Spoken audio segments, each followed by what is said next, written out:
was gonna like just randomly combust in the flames or something like that or whatever. So I was like, I ain't gonna say none of this. Like I was convinced I was just gonna stay in the closet forever and like just never tell anyone. It was bad. That's not comfortable, man, at all. Yeah, it wasn't. And so I started to get anxiety, like real bad anxiety. And I developed like panic attacks and everything just because I was never comfortable. Like I always felt like I had to hide myself.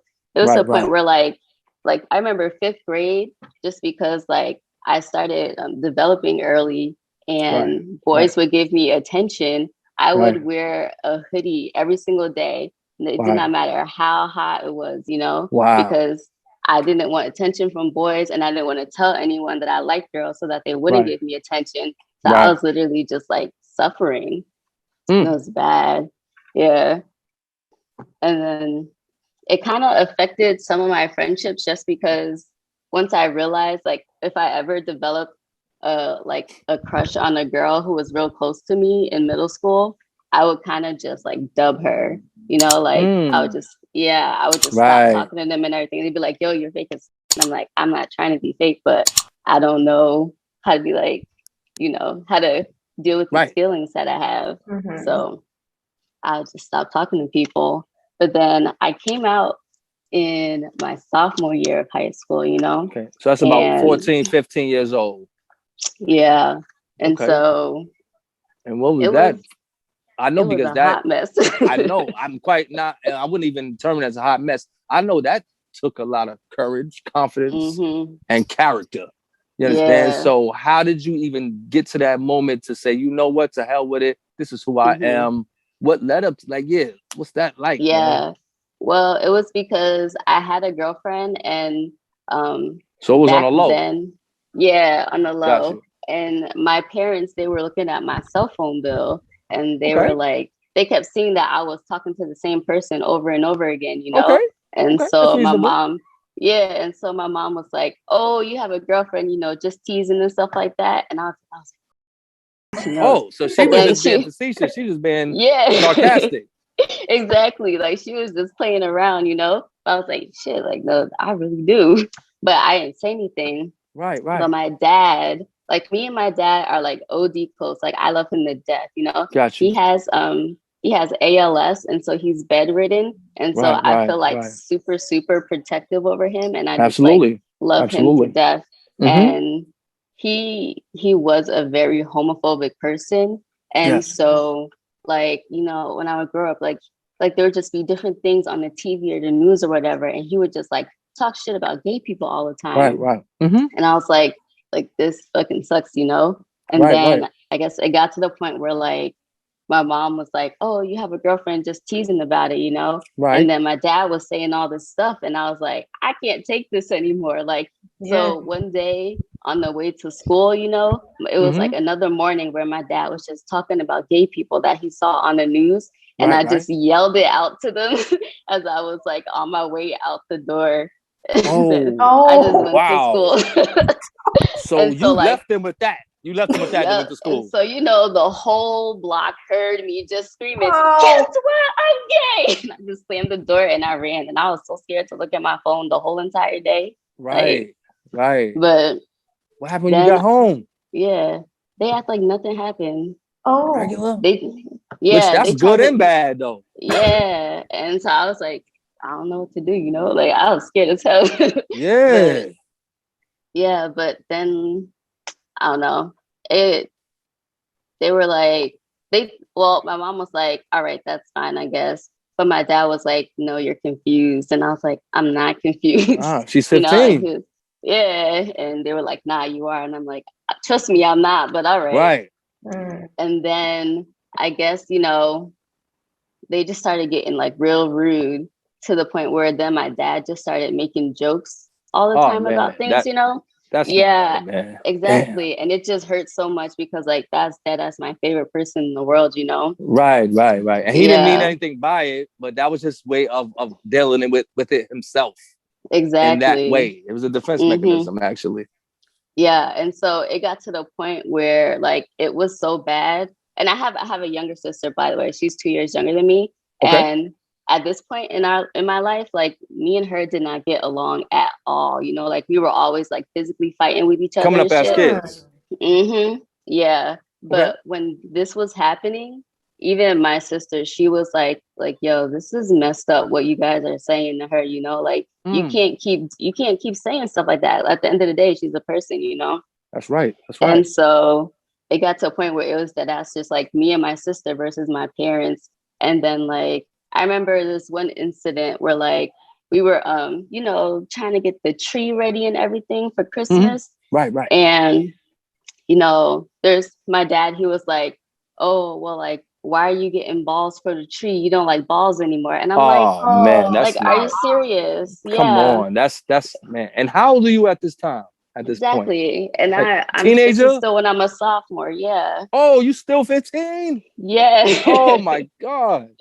Exactly. And Come. then there was another incident where like me and my sister, we always get ready in the morning, you know, going back and forth in the between the bathroom and our bedrooms and everything. And I was brushing my teeth when my sister was in the shower, and my dad was like, yo, you can't do that no more. You can't be brushing your teeth while your sister's in the shower. And I'm like, what? Oh, Like, come on. so because I like women, you now think I'm into incest? Right, Like, right. are you It's not a serious? correlation, right? Two Exactly. different And so, things. exactly. And so it was stuff like that all the time, to the point where like me and my sister like didn't want to be around my dad. But like, you know how I told you, like he's disabled, he's bedridden. And Right, so like at that point he was real stubborn and he didn't want a nurse or anything. So like right. before my mom would come home, because my mom worked until 10 o'clock at Mm-hmm. night. And so me and my sister would have to help him. And we started like refusing to help him because he was just being so mean that like we didn't Right, want to be right, around him. right. And I can so understand. Mm-hmm. yeah, and so that year my parents canceled Christmas because they were like, y'all are disrespectful. And we're like, yo, like we're just trying to like protect, like I'm trying to protect myself, and that's what's trying to protect me, you know? And Right, they just right. canceled Christmas. We had Oh like no man, tree, no presents, nothing. not even Christmas music, man. Oh Oh my man. God. Yeah, it was rough. Oh man. Did y'all ever overcome it? Did you ever get to a point where they were okay Yeah, with it? yeah. Yeah, they're okay What? with it now. But what? Now, What? how many years later? But it grew on them, or you just Yeah. popped up with your lady, like, yo, this is what it's gonna be. I mean, like, I would come around with girls and stuff like that, and they would be like kind of weird or whatever. But like, eventually, as time went on, they just kind of like accepted it. So So at this point, right that's how it now, is for now. Christmas dinner, you could bring your lady to Christmas dinner, and there'll be Mm-hmm. no snide remarks, no acting funny, none of that. Yeah, it's so much better now. It is. Wow. It took Yeah, time. That's it took a crazy. long ass time, Yeah. Mm. but it is better. I So So still how did have that like some. go ahead. I go was gonna say ahead? I still have like some people in my family who will be like, you know, like, oh, like you're great, you're doing good things in life and everything like that. And like they'll be around like any girl that I have over, but then they'll like behind my back, they'll be like, I just wish she wasn't gay, you know, which kind of sucks. But Oh, man. It's crazy, man. You know, and I think a lot of, especially our people, black specifically, um, you know how most black people look at a person that is gay, and this sucks, and it's just my opinion. mm-hmm. You know, they look at a person black that's trying to be white, and it's not the same thing. Yeah. You Mm-hmm. understand? You Right. know, when you see a Yeah. black person that's like that Sambo token, that you could tell that they really wish they were white, that they act like that. Yeah. You understand? And they Mm-hmm. kind of treat gay people the same way. Like, nah, that's not really Yeah. what you feel. You just doing that because Exactly. and this is another misconception black people have, that all gay people had to be molested or raped Mm-hmm. to Yeah. become gay. I ain't gonna Mm-hmm. lie. When I was younger, I had that Mm-hmm. misconception before I became a counselor. You know what I mean? Before I went to school, educated myself, and became more mature as a man, and Mm-hmm. became more confident within myself. Yeah. I used to think that way, but then when I Mm-hmm. came in contact, being a counselor, you come in contact with everybody. You Exactly. know what I'm saying? And I'm like, damn, they Yeah. come just like everybody else. They come in different Mm-hmm. shape, form, and fashions. Yeah. You understand? Exactly. You But know, that's but Yeah. I how think, you go were ahead, saying that person. with black people too, though. Like not even just gay people, but like blacks too. Like there are different types of blacks. So like people love to label like maybe a black person that grew up in the suburbs or kind of has like they don't have your typical black accent. Then all of a sudden they're trying to be white or they're not black enough. Like that in and of itself is completely disrespectful to a person who actually is black. And the same goes with somebody who identifies as gay or is in the LGBTQ community. Like for you yourself to throw a label on somebody that you don't know is messed up. Yeah. Because at the end of the day, you can't label people. It doesn't matter like if they're different from you or not. You still, as a black person, go through very similar situations.